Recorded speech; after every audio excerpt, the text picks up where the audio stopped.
बहन भाइयों, पीओके हमारा था, पीओके हमारा है, पीओके हमारा रहेगा।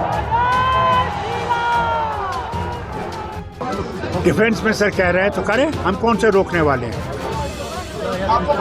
हमें तो पहुंचेंगे नहीं। ये भी याद रखे वो भी चूड़ियां पहने हुए नहीं। नमस्ते। भारत के विदेश मंत्री एस जयशंकर ने एक बार फिर से पीओके को लेकर बयान दिया है। उन्होंने पीओके को भारत का हिस्सा बताया। जयशंकर ने कहा कि पाकिस्तान के आज़ादी के शुरुआती सालों में इन क्षेत्रों पर ध्यान नहीं दिया गया, जिस कारण पीओके में हालात खराब हो गए। उन्होंने कहा कि लोग पीओके को भुला चुके थे, लेकिन लोग अब इसे फिर से देश का हिस्सा बनाना चाहते हैं। विदेश मंत्री ने कहा कि घर की जिम्मेदारी के लिए कोई सही रखवाला नहीं होता है तो इसका फायदा बारी उठाते हैं। यही हुआ और रखवाले ने पाकिस्तान को घर में घुसने की इजाजत दे दी थी। आपको बता दें कि इससे पहले भी एस जयशंकर ने पीओके को भारतीय हिस्सा बताया था। गौर करने वाली बात है कि हाल के अलग अलग अवसरों पर सरकार में कई मंत्री पीओके को लेकर बयान दे चुके हैं। हाल के कुछ समय में एस जयशंकर से पहले रक्षा मंत्री राजनाथ सिंह, वीके सिंह और निशीथ प्रामाणिक ने पीओके को लेकर कई दावे किए हैं। पिछले महीने राजनाथ सिंह ने पश्चिम बंगाल में एक रैली को संबोधित करते हुए कहा था कि पीओके हमारा था और यह हमारा ही रहेगा।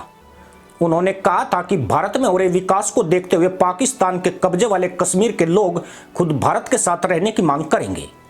इसके बाद बीते रविवार को उन्होंने एक बार फिर से कहा कि भारत को पीओके पर बलपूर्वक कब्जा करने की जरूरत नहीं पड़ेगी, क्योंकि यहाँ के लोग कश्मीर में विकास को देखने के बाद स्वयं इसमें शामिल होना चाहेंगे।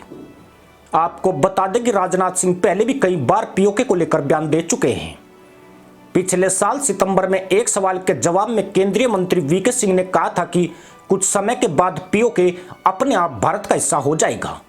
इसी महीने एक बार फिर से वीके सिंह ने अपने बयान को दोहराते हुए कहा कि पीओके जल्दी भारत में शामिल हो जाएगा। केंद्रीय गृह राज्य मंत्री निशीथ प्रामाणिक ने बीते साल दिसंबर में कहा था कि पीओके में किसी भी दिन तिरंगा लहरा सकता है। उन्होंने कहा कि अगर कश्मीर से अनुच्छेद 370 को उखाड़ फेंका जा सकता है और तिरंगा झंडा लाल चौक में फहराया जा सकता है, तो फिर एक दिन आप सुबह उठकर पाकिस्तान अधिकृत कश्मीर में भारतीय झंडे को लहराते हुए देख सकते हैं।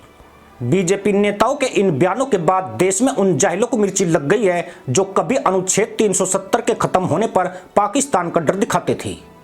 मदरसा मुल्क के ये भारतीय संस्करण पीओके पर हमले की सूरत में पाकिस्तान के परमाणु बम का भय दिखाने लगे हैं।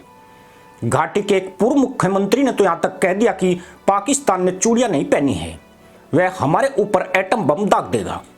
अब सवाल उठता है कि बीजेपी नेता 2024 के लोकसभा चुनाव के समय पीओके को लेकर बार बार बयान क्यों दे रहे हैं। असल में पिछले चुनाव में आर्टिकल 370, राम मंदिर, सीएए, 3 तलाक जैसे कई मुद्दे थे जिन पर बीजेपी वोट लेती थी, लेकिन इनमें से लगभग वादे पूरे हो चुके हैं।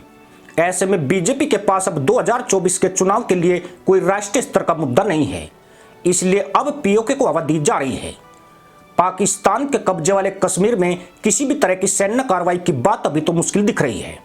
भारत की तरह पाकिस्तान भी एक परमाणु संपन्न मुल्क है। ऐसे में भारत अगर पीओके को लेकर कोई कदम उठाता है तो यह पड़ोसी मुल्क के साथ युद्ध छेड़ने जैसा हो सकता है।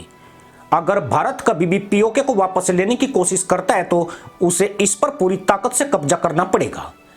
ये एक तथ्य है कि अक्साई चीन हो या पीओके, पाकिस्तान और चीन ने इसे सैन्य बल से ही कब्जा किया था। ऐसे में इसे सिर्फ सैन्य बल के जरिए ही वापस हासिल किया जा सकता है।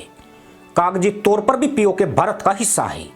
पाकिस्तान ने इस पर बलपूर्वक कब्जा कर रखा है। ऐसे में पीओके हासिल करने में न तो कोई कानूनी बाध्यता है और न संयुक्त राष्ट्र का कोई दबाव है। यूएन कानूनन इस मामले में कुछ नहीं कर सकता है। पाकिस्तानी सेना को वहां से खदेड़ कर ही भारत वापस पीओके पर कब्जा कर सकता है। इसी के साथ अनुमति दोस्तों, जय हिंद, वंदे मातरम।